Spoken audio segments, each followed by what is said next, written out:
بسم اللہ الرحمن الرحیم اللہم صلی علی سیدنا محمد وعلی آل سیدنا محمد وبارک وسلم عن ابی ہریرہ رضی اللہ عنہ ان رسول اللہ صلی اللہ علیہ وسلم قال کل المسلم علی المسلم حرام دمه وماله وعرضه رواہ مسلم وعن ابی ہریرہ رضی اللہ عنہ ان رسول اللہ صلی اللہ علیہ وسلم قال ما نقصت صدقة من مال وما زاد الله عبدا بعفو إلا عزا وما تواضع أحد لله إلا رفعه الله رواہ مسلم۔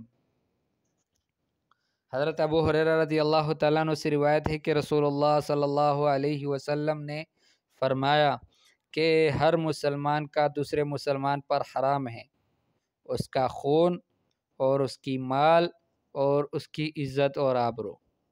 یہ تین چیزیں اللہ پاک نے ہر مسلمان کے دوسرے مسلمان پر حرام قرار دیے کہ مسلمان دوسرے مسلمان کا خون نہ بہائے، مسلمان دوسرے مسلمان کو دوسرے مسلمان کے مال کو نقصان نہ پہنچائے، اور فرمایا کہ اس کی عزت کو نقصان نہ پہنچائے۔ تو اس سے بہت بچنا چاہیے کہ مسلمان ان تین چیزوں سے، مسلمان کی ان تینوں چیزوں سے ہم دور رہیں۔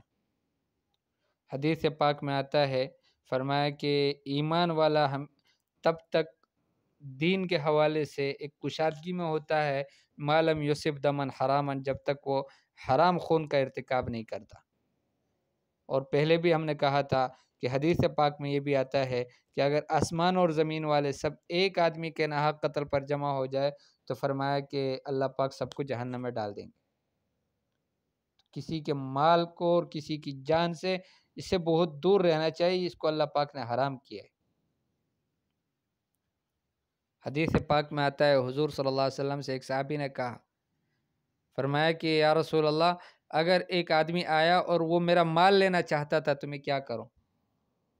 ارأیت ان جاء احد واخذ واراد ان یاخذ مالی، مجھ سے مال لینا چاہا تو میں کیا کروں؟ حضور صلی اللہ علیہ وسلم نے فرمایا لا تعطیہ، اس کو مال نہ دو۔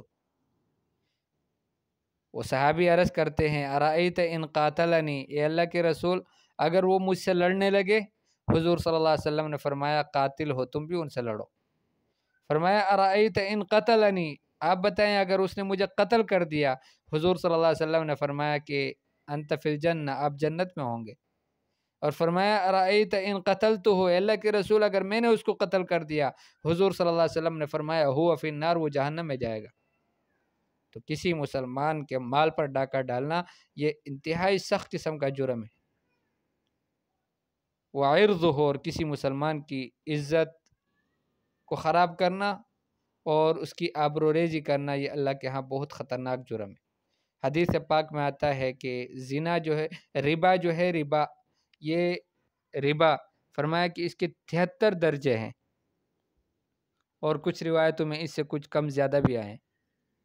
اور فرمایا اس کا سب سے کم درجہ یہ ہے کہ ایک آدمی اپنی والدہ کے ساتھ برا کام کرے، اس کے ساتھ بدکاری کرے۔ اور فرمایا سب سے بڑا درجہ یہ ہے کہ انسان کسی دوسرے مسلمان کی عزت اور آبرو میں پڑ جائے۔ ان یقع الرجل فی عرض اخیہ، کہ مسلمان دوسرے مسلمان کی عزت اور آبرو سے متعلق باتیں کرنے لگ جائے اور اس میں وہ واقع ہو جائے، اس میں پڑ جائے، تو انتہائی خطرناک جرم ہے۔ اللہ پاک اس سے بچنے کی توفیق نصیب فرمائے۔ کسی مسلمان کے خون اور اس کے مال اور اس کی عزت و آبرو یہ دوسرے مسلمان پر حرام ہے۔ اور دوسری روایت بھی ہے، فرمایا حضرت ابو ہریرہ فرماتے ہیں کہ رسول اللہ صلی اللہ علیہ وسلم نے فرمایا کہ اللہ پاک صدقے کی وجہ سے مال کو کم نہیں کرتے، بلکہ بعض روایت میں اس سے پہلے حضور صلی اللہ علیہ وسلم نے قسم اٹھا کر فرمایا یہ الفاظ، وَمَا زَادَ اللَّهُ عَبْدًا بِعَفْوٍ إِلَّا عِزًّا، معافی مانگنے سے اللہ پاک بندے کو عزت کے سوا اور کسی چیز میں زیادتی نہیں کرتے۔ جو آدمی معافی مانگتا ہے کسی سے، اللہ پاک اس کو ضرور بھی ضرور عزت نصیب فرمائیں گے۔ وَمَا تَوَاضَعَ أَحَدٌ لِلَّهِ إِلَّا رَفَعَهُ اللَّهُ، اور کسی نے بھی اللہ کے لیے تواضع اختیار نہیں کی مگر اللہ پاک نے اس کو بلند مرتبہ کر دیا، اس کو اللہ پاک نے رفعت نصیب فرمائی کہ جو اللہ کے لیے تواضع کرے۔ اور صدقے سے مال کم نہیں ہوتا، اس پہ حضور صلی اللہ علیہ وسلم نے قسم کھائی ہے۔ ایک آدمی اگر 100 میں سے 10 روپے خرچ کرے اللہ کے راستے میں صدقہ کر دے تو بظاہر تو لگتا ہے کہ 10 روپے کم ہو گئے، 90 رہ گئے، حالانکہ حضور صلی اللہ علیہ وسلم اور شریعت کی نظر میں یہ ہے کہ اس کے پیسوں میں کوئی کمی نہیں آئی بلکہ زیادہ ہو گئے۔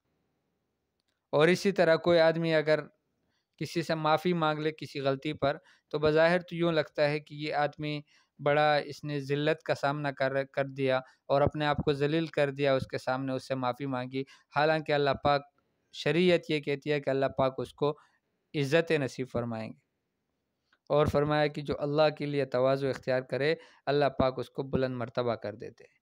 تو اللہ پاک ہم سب میں یہ اچھی صفات پیدا کرنے کی توفیق نصیب فرمائے۔ وصلی اللہ تعالی علی خیر خلقہ محمد و آلہ و اصحابہ اجمعین برحمتک یا ارحم الراحمین۔